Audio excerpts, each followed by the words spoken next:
Može li se noć skriti pod rebra usnule ljepote? Ili se ona uvlači u noć radi novoga buđenja? U samo jednom trenu krije se dan ukraden od zore. Darovan zjenama sluti tajnu vječnosti koja čuva taj skroviti tren.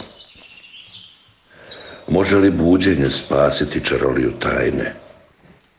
Jesam li samo nijemi promatrač tog igrokaza nepojmljive ljubavi?